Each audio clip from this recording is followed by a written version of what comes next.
Энэ төсөв хэлцэж явах явцад ер нь бол засгийн газрын оруулж ирсэн зардал болон одоо зардал орлогыг бол тэнцвүүлэх зайлшгүй шаардлагатай. Тэрнээс илүү муу дутуу гаргах илүү гаргаж болохгүй зардлыг.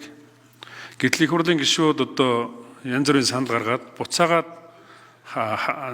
зардал бууруулах саналаа ерөөсөө гаргахгүйгээр зардлыг нэмэгдүүлэх ийм одоо санал хураалтыг маш их явуулсан.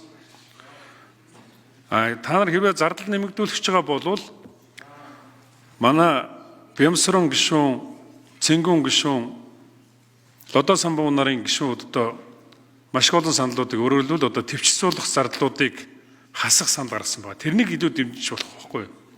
Тэгжээж өөрсдөө одоо нэмэгдэж байгаа тэр зардлуудыг, шаардлагатай зардлуудыг нэмэгдүүлэх ийм одоо зарчмын зөрүүтэй саналыг гаргах ёстой. Гэвч харамсалтай нь одоо бууруулах саналаа гаргахгүйгээр зардал нэмэгдүүлэх саналуудыг маш их гаргасны үндсэн дээр орлого зарлага тэнцвэрчихгүй байх ийм нөхцөл байдал руу очиж байна. Тэгээ яг энэ асуудал дээр тамгын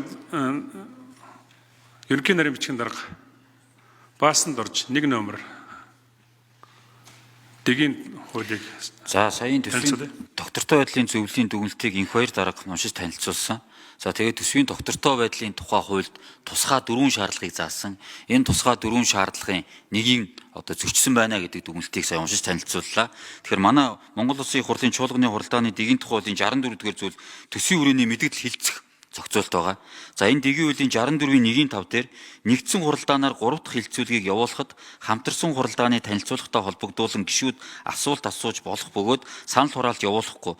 Төсвийн болон эдийн засгийн байнгын орнуудын хамтарсан хуралдаанаас гарсан санал төсвийн доктортой байдлын тухай хуулийн 6 дугаар зүйл заасан төсвийн тусгай шаардлагад нийцсэн эсэх талаар төсвийн доктортой байдлын зөвлөлд дүгнэлт гаргаж нэгдсэн хуралдаанд танилцуулна. Төсвийн тусгай шаардлага хангагдаагүй нөхцөл үүссэн тохиолдолд тодорхой асуудлаар чиглэл өгч 2 дахь хилцүүлгийг дахин явуулахаар төсвийн болон эдийн засгийн байнгын орнуудад одоо хуралдаан даргалагч төслийг буцааж олно гэсэн манай дэгийн хууль дээр ийм зохицуулт байгаа бүрдүүлж байгаа.